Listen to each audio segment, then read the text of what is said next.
ఎంఆర్పిఎస్ తెలంగాణ రాష్ట్ర అధ్యక్షులు మేడి పాపన్న మాదిగ గారి నాయకత్వంలో సూర్యాపేట జిల్లా కేంద్రంలోని ఎంఆర్పిఎస్ ముఖ్య కార్యకర్తల సమావేశాన్ని ఏర్పాటు చేసుకోవడం జరిగింది. ఈ సమావేశానికి సభాధ్యక్షులు వహించిన అన్న పడిదిల రవికుమార్ మాదిగ గారికి కృతజ్ఞతలు తెలియజేస్తున్నాం.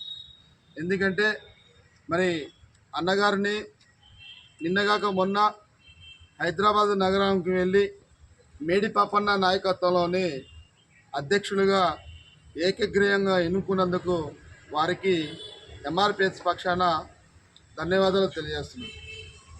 ఈరోజు సమావేశం ఉద్దేశం ఎంఆర్పిఎస్ గత 30 సంవత్సరాల నుంచి ఎస్సీల వర్గీకరణపై సుదీర్ఘ పోరాటం చేయటం వలన ఆగస్టు 1వ తారీఖున సుప్రీంకోర్టు 7 జడ్జిల ధర్మశాసనం ప్రకారం ఏబిసిడి వర్గీకరణ న్యాయమైన పద్ధతి రాష్ట్రాలుగా అమలు చేయొచ్చుకోని చెప్పేసి తీర్పు ఇచ్చినందుకు మరొకసారి మేము సుప్రీంకోర్టుకి కృతజ్ఞతలు తెలియజేస్తున్నాం.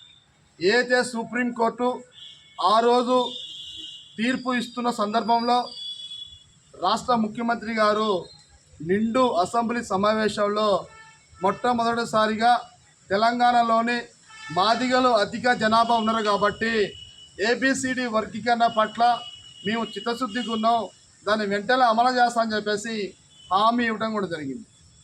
ఆ హామీకి ముఖ్యమంత్రి గారికి ఎంఆర్పిఎస్ పక్షాన రాష్ట్ర అధ్యక్షులు మేడి పాపన్న నాయకత్వాన్ని పక్షాన మరొకసారి సీఎం రేవంత్ రెడ్డి గారికి కృతజ్ఞతలు చేస్తున్నాం. అయ్యా, నిన్నగాక మొన్న ఒక కమిటీ వేస్తా అని చెప్పేసి అన్నారు.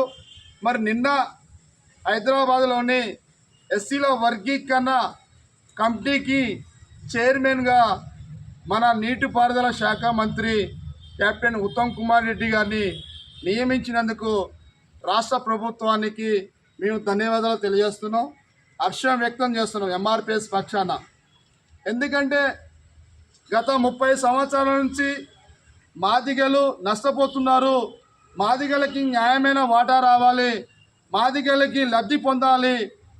మాదిగ రిజర్వేషన్ పోరాట సమితి ఆధ్వర్యంలో ఏబిసిడి వర్గీకరణ అమలు కావాలి, మాలా సోదరులు ముందంజలు ఉన్నారు, మా వాటాని మాకు తేల్చమని చెప్పేసి మేము పోరాటం చేయటం వల్ల సుప్రీంకోర్టు మాకు న్యాయబద్ధంగా అమలు చేసింది. మరి ఆ రోజు హైకోర్టు ఏబిసిడి వర్గీకరణ కరెక్ట్ కాదు, జీవోని పార్లమెంట్లో అమలు చేసుకోవాలి,